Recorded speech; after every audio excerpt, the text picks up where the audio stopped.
Hello everyone, my name is Mohammed Ali. Welcome to Bonga Napat's program. Today we are hosting Mr. PeterKwame, the co-founder of Hatua network. Today's session shall touch on how inspirational education is, as our guest today has been through a lot and has been an inspiration to our communities. I believe it has been a journey towards where Hatua Networks is. What really inspired you? I think one thing that I have to say for sure is that when we started the organization, we were not prepared at all. We didn't know we're going to run an organization of this level. I was mostly younger than most of you. I was 22 years of age, and I was just from college. And we were tasked to do a research at the ferry, getting to understand how government policies are affecting the street vendors and the street vendors associations, dynamics in the street vendors association. So through that research, I got to understand more about my community, because I'm born and raised in Likoni. I've grew up in Likoni. I've had same challenges that any youth from Likoni has experienced, because I'm coming from I can say middle income family that has been struggling, family of 7 kids. My parents struggled to put us in school. So faced similar challenges just like any other youth from Likoni. And those challenges, pushed me to, at least do better. And the opportunity that I got to do the research with the street vendors opened up, my understanding about my community and the challenges that we were, youth from my community are facing.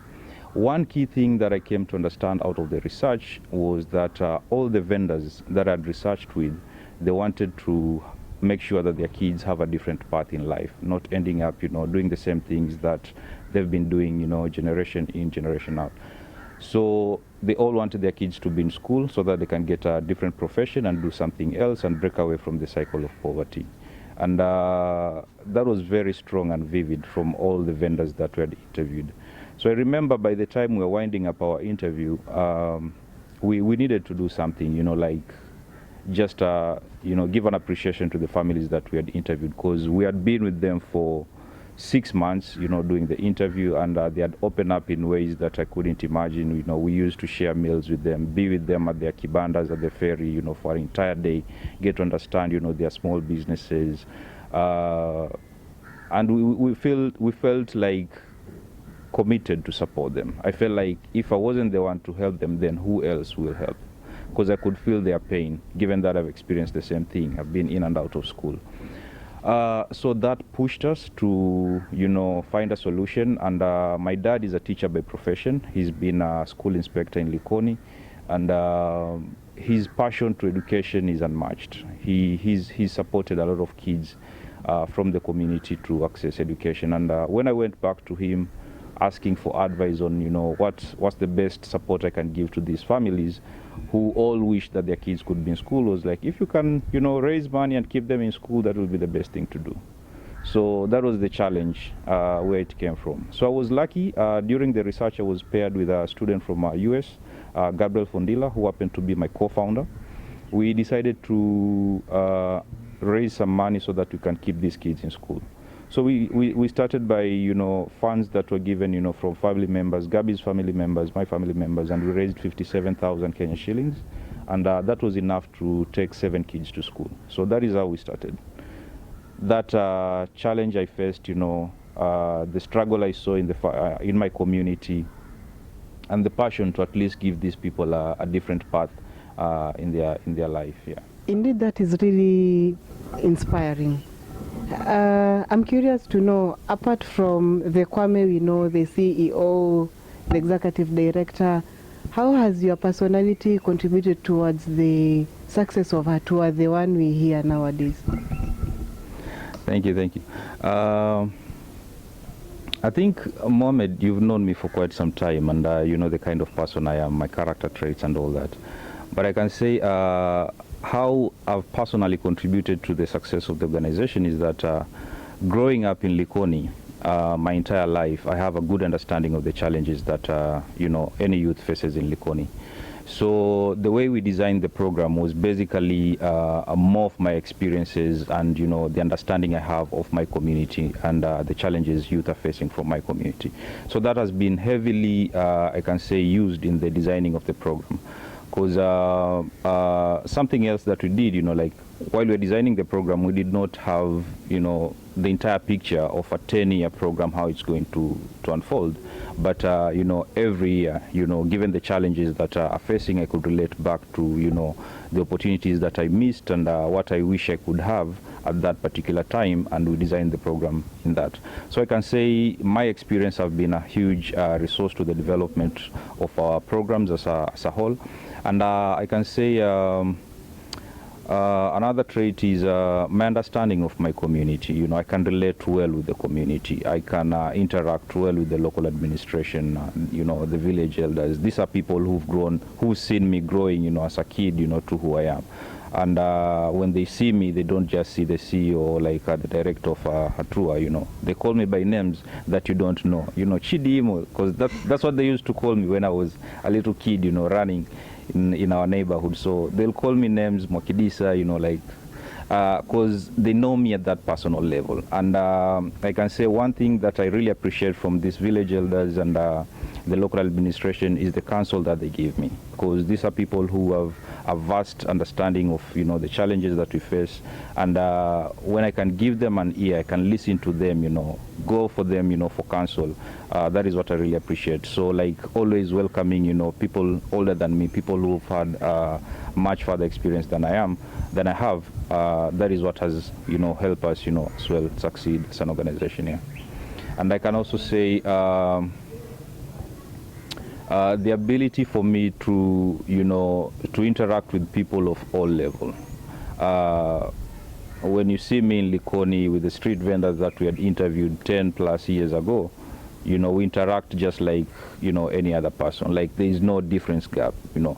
That attachment, or like being, you know, grounded to the community, has also like kept the organization, you know, strong and grounded, and have the support of the community, the backing of the community. Apart from the main business Hatua is doing on education, what else does Hatua do apart from education? Yeah, so maybe just to give an elaborate of, you know, when you talk about education, people might think that we are running a school or we do something of such. Our program is heavily focused in scholarships, and I'm sure that's why you are referring it to as education. So we do scholarship, mentoring, and career guidance. And under scholarship, we have 561 students in our program. 91 of them have graduated from university, and they're already working, earning 3 times their family income combined. So that is our biggest impact, I can say. And our scholarship program is a 10-year program. We identify students during their most formative years, when they're just finishing class 8, and that's when we identify them and give them support, because you understand most families cannot afford secondary education. It's expensive for them. So that's where we pick our students and give them, you know, full scholarship for 4 years in secondary. And then we couple that scholarship in secondary with a mentoring program that focuses on character development. During their gap years, they're waiting to transit to university. There is 1 year where we focus on leadership development, a program that I'm sure you participated in way back, I think, in 2016? 2016, 2017. Yeah.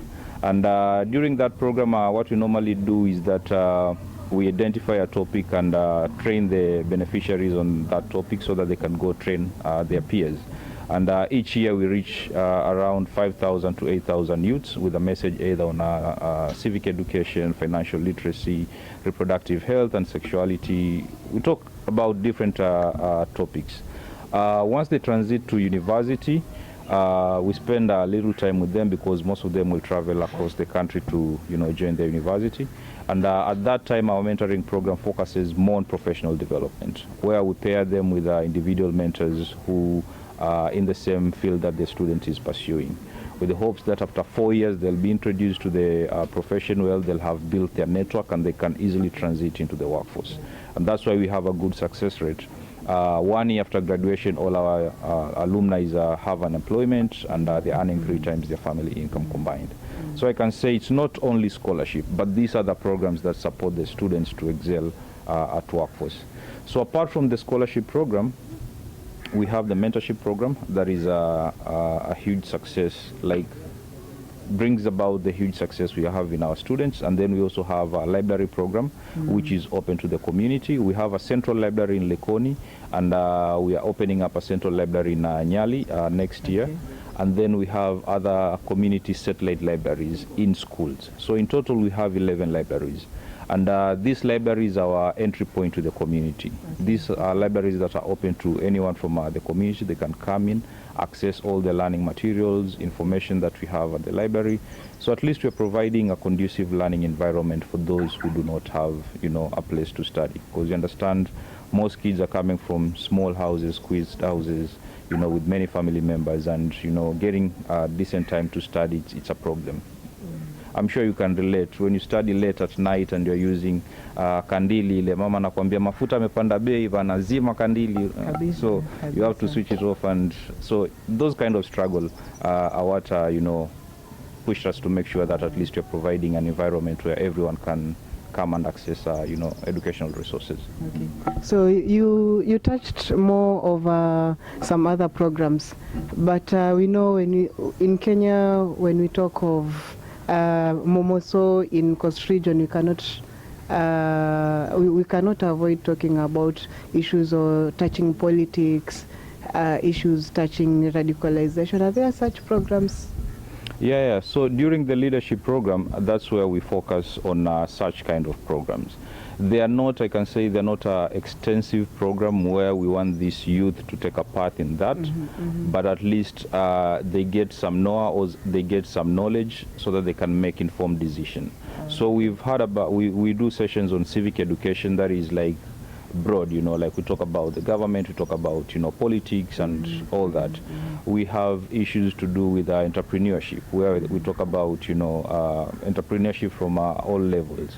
We talk about financial literacy, and this is something that I really appreciate, because at the end of the day, we see these students opening up bank accounts and starting, saving, unlike most of us who are growing up, we didn't have a saving culture. So we diversify these programs, to make sure that they have the basics, or they have the skills or knowledge that will help them, once they are adults, skills that will, guide their path. And you even touched about the libraries. How do these libraries really work? How many hours are they open? Because of currently we are facing the issues of curfew and whatever. Yeah, so our libraries on normal operation, we open 7 days a week. So they're operational throughout, and we open from 8 in the morning until 8 in the evening. The reason why we do that is because we want kids to have, an opportunity to use the library when they are not in school. Because when we open, the working hours, that means kids are in school and they cannot access the library once schools are closed. So we have those extended hours to make sure that when the kids are out from school, they can come do their homework at the library. They can access, books from our library. And then it's also open in the weekend, because that's when kids are at home. And, instead of like them just having nothing to do, they can come to the library, get a book to read. And in our library, we also have a number of programs that we do. Our own beneficiaries, scholarship beneficiaries, are normally stationed at the library to assist the library users with their homework. These are like primary school kids and high school kids. When they come and they have a challenge in math, they can just raise up their hand. One of our beneficiaries will attend to them and help them solve that math problem. It could be from any subject. So those are the kind of programs that we have. We also have documentary showings every Friday evenings, where we pick a documentary. It could be on Nat Geo, so kids can see it, get to know the wild animals that we have here. It could be a topic, a documentary film, for another country, maybe a country in the West. They get to see, oh, this is how the US looks like, so we try and diversify our resources at the library to make sure that we make it more informative to the users. Mr. Kwame, we understand history ya COVID imeleta issues not only at national level but international level. People are crying out. I don't know, at your own level and maybe on your daily schedules za kazi, how have you been coping up with COVID? Yeah. So I'm sure COVID has affected a lot, and most people have been affected, and I'm saying this because of the effect I've seen in the families that we're supporting, and also from personal experience. When COVID hit, before we had the first case here in Kenya, I was in US, and I was doing I was US under the Obama Foundation Scholars Program at Columbia University, and in the US it was by the time I was there, I was about to leave, it was getting like at an alarming rate. The numbers of people dying was crazy, and I made a decision to come back home, despite that I had not finished my program. So I came home, and the first day I remember I came in, that's the day we had the first case. And before I came in, I'd decided that I'm going to self-quarantine myself because I'm definitely exposed coming through two big airports, that is New York and Heathrow. I felt there's need for me to, quarantine myself. So I was alone for 14 days, met my family, and during those 14 days, that's where we started looking at how is this COVID affecting our programs, and how is it affecting, the families that we're supporting. Mm-hmm. The first thing that we decided to do was to make sure that we stay in touch with all the families that we're supporting. So we made calls, every other week to get to see how, their state is, how they've been affected. Mm-hmm. And the government decided to close all schools. So all kids, had to return home. And during the calls, we realized that most of these kids were having a single meal a day. Mm-hmm. And like when they're in school, they are assured of 3 meals. So we were forced to make sure at least we have nutritional support to the families that we support. Okay. And we launched a fundraising campaign, which was well received by, members of the public, international mm-hmm. friends, and all that. Mm-hmm. We raised almost 4 million shillings, which we gave directly for nutritional support to the families. And at our peak, we were feeding almost 400 families, mm-hmm. and we were providing them with 2,000 Kenya shillings a week to support themselves. The reason why we decided to give money from the initial rather than food packages, because everyone was doing food packages and all that. Mm-hmm. We looked at many factors. The cost of like buying in bulk, bringing it to a warehouse, breaking it down into small packages, and then the distribution will still end up being the same cost as buying in small quantities. Mm-hmm. And we also saw that it's going to affect the economy in our community, because if we buy from wholesalers, 500,000 Kenya shillings we spent in one store or wholesale and mm-hmm. buy everything, that money is just going to one pocket. If we pump that money into the families and give each family 2,000 shillings, they'll spend it to different dukas. Wataenda kwa yule mama kibanda pale atanunua tomato, ataenda kwa duka pale atanunua unga, and they'll keep the economy thriving. And then these are the same people that they'll go to when they don't have money na wakapewa kwa mkopo. Unaona? So maintaining that relationship and making sure that our economy is thriving, we decided to make sure that at least we channel money. That's why we are not big on social media like what Hatua is doing in response to this, because we had these contacts and we are giving money directly. And then the other thing is that we give these families the ability to make a decision on their own, on what they want to spend their money on. You might take a packet of unga, kumbe they had unga from the county, and the kids do not have pads, or the kids do not have, paraffin to light up their kandili for the night. So they make those decisions based on, where they are pinched the most, yeah. Something else that affected our program, now kids were back at home, and education was disrupted, learning was not taking place, and given that scholarship is, the key program that we do, we were thinking how best can we make sure that our students are still engaged in learning. And one of our values is being resourcefulness. So we looked around, how are we going to make sure that these kids are engaged, and using the least resources, and not incurring a huge budget. We decided to ask our university students to act as tutors to help our secondary students. So with the secondary students, we group them in small groups of 4 according to their location. So if they are living nyumba za Kiswahili, unajua venye ziko jirani kadhaa, maybe there are a couple of students there, that's one group. Ama like pengine ni neighbors, that's one group. So they didn't have to move across Likoni, to attend for their classes. The nyumba system. Yes. So they were just hosted with one family, and then one of our university students could come, to take them through, be it math, science, whatever subject that they are taking. So throughout this pandemic, our students have been engaged in learning, and we had to buy additional curriculum books for them so that they can, stay at par with the assignments that they're given. Yeah. Our library program was also affected. It was actually shut down because we are hosting, I can say at a sitting we could do 100+ students, but we couldn't do that anymore given the government directives. So it was shut, and we had this huge resource of books that we felt like we really need to make use of them. And we decided to pivot our library, make it a mobile library. We did not buy a car and put books and move around. But what we did is we used our own secondary students in the community. And they were the point where people could come to them, ask for books, and we could deliver books to them, and they could give books to the community at no cost. So we've been issuing out books, throughout. We're still doing that. Orphanages, we do take books to orphanages where they can still read. And then our own secondary students, every evening, they will sit a group of, neighboring kids and read a story to them. This is something that I really appreciate, because I've attended a couple of them, and you could see how excited the kids are. They're being brought down on a pale chini, and mmoja wao, like one of our students, anachukua kitabu anaanza kuwasomea, like they show pictures and all that, and they're excited. They pick a few words, and it's something that I'm really proud that we are doing. So thanks to COVID, we diversify our projects, and we could reach out to vaster population of our community.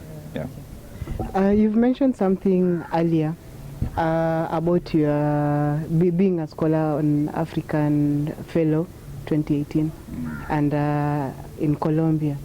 That is actually Obama Scholar at Colombia. African Visionary Fellow, I did it in 2018, and this is a program that was initiated with one of our funders, Siegel Family Foundation, and they identify, I can say, exemplary leaders of organizations just like Hatua network across Africa, and they bring them together for a 2-year program where they meet quarterly, and they have session on leadership, and it can be resource mobilization, like capacity building for us to be able to present ourselves and access funds internationally. But their key thing is to bridge the divide between philanthropic organizations and community organizations like us, because we've seen mostly international philanthropic organizations will provide funding to organizations that they can relate with, organizations that maybe are led by a white person, organizations that at that level where they feel like this is an organization that we can fund. Unlike small organization like ours, it's really hard when you don't have anyone, no one in those international organizations to get funding. So they're trying to bridge that divide, and I think through the African Visionary Fellow, I've been able to get a number of sessions where I've been able to build my capacity, be it in management of my board, strategy for the organization, and actually attracting donors, and just growing the organization as a whole. And then for the Obama Scholars Program, which I attended 2019 and 2020, I was selected among I heard that there were almost 1,000+ applicants across the world, but we were only 12 of us who were selected, and I was the only one coming from Kenya. So it was a big thing for me, given that it's an Obama Scholar Program. It's not something small. And then we also took classes at Columbia University, where I did classes on strategic management for non-profit organization, and financial management for non-profit organization as well. This was a big opportunity for me, and I can say that I wasn't identified because I'm Kwame, no. I was identified because of the impact that I've had in my community, you know, the work that I've done in my community. So I can say the resilience, you know, the hard work that I've put, you know, to make sure that there's a change in my community. The commitment that I've put, you know, reaffirmed commitment, you know, year in, year out, despite times where you feel like, you know, this is tough, this is challenging. As a leader of an organization where you are always constantly trying to solve problems, you definitely get some burnout because, you know, you're addressing problems. There's no one will come with good news to you. Everyone will come with a problem. So sometimes it's heavy, but when you get an opportunity like this, you know, it's like a sabbatical. You get to, you know, at least get a different shift, you know, leave the organization there, look at it with a bigger picture, identify what opportunities are out there. And it is still big for me to get to, you know, accept that I was, you know, at Columbia University, one of the Ivy League institutions, under the Obama Foundation Scholars Program. I'm just a kid who's coming from Likoni, Mwanajuma Mchetu kule ndani. You know, I never knew like a day will come when I'll be, you know, in the US, working in New York and living in New York for almost a year, and doing a program that is funded by, you know, the Obama Foundation. I met Obama, we shook hands. Nikamwambia habari gani, akanambia mzuri sana, are you the fellow from Kenya? That you know, like, that's big. It's not something that you get through. Yeah, I've been on Zoom calls with Michelle Obama. I have presented a question in context of you know, challenges that youth are facing in Kenya. I had an opportunity to be at the UN, you know, and represented questions, you know, challenging. I mean, presented a question that that affects youth in Likoni and Kenya as a whole. So these are opportunities that, you know, you just don't get like that. They need to be hard work, they need to be commitment, they need to be results, they need to be, you know, vision in what you do, because if it wasn't for what I've done for my community, I couldn't have gotten this opportunity. And what I did for my community was, you know, engraved in my heart. It's a commitment to me. Like, it's the biggest joy that I have, seeing the transformation that I've had in the youth that we've worked. You are not part of the scholarship program that we have, but you associated yourself with our beneficiaries, and you've taken part, you know, in some of our activities. And looking at you right now, who you are, you know, I'm sure there's some impacts that you got from, you know, being part and parcel of, you know, associating yourself with Hatua. So it's such kind of things that, you know, keep me motivated and also inspire me to actually move on and attain more. Kuna message gani kwa mavijana? The message that I can give to the youth, I think I can say that let them understand that brilliance is evenly distributed, but opportunities are not. Okay. The reason I'm saying that is because everyone has an ability in them. Everyone has a skill in them. Everyone is smart in their own way. You just need to tap into it and exploit. It's only that people miss opportunities to express or like explore, you know, their talents, abilities, skills. But keep on sharpening whatever you have in you. Once an opportunity is there, do not wait, you know, for anyone to give it to you or to like push you. Take that opportunity and, you know, run for it. Good example is me participating in the Obama Scholars Program. You know, I'm coming from Likoni, Mwanajuma Mchetu kule. But I saw the opportunity, and given that I've worked, you know, in the community for that long, I felt like this is me, they're talking to me. I didn't wait for anyone to tell me like, okay, do this. I took the own initiative, applied for it, and I was successful. Among thousands of applicants across the world, it was only, you know, 11 of us who were successful. In the program, I had members of parliament from, you know, Denmark, minister, you know, people doing exemplary work across the world. So I'll say that we are all brilliant in our own way. We all have our own skills, abilities that are unique to us. We just need to identify them and make sure whenever an opportunity presents itself, we go for it. Yeah. You can follow me on social media. My Twitter handle is PeterKwame, Instagram Peter_Kwame, Facebook PeterKwame. Subscribe to our YouTube channel and follow us in our social media platforms. This is Bonga na Pat. Karibu sana.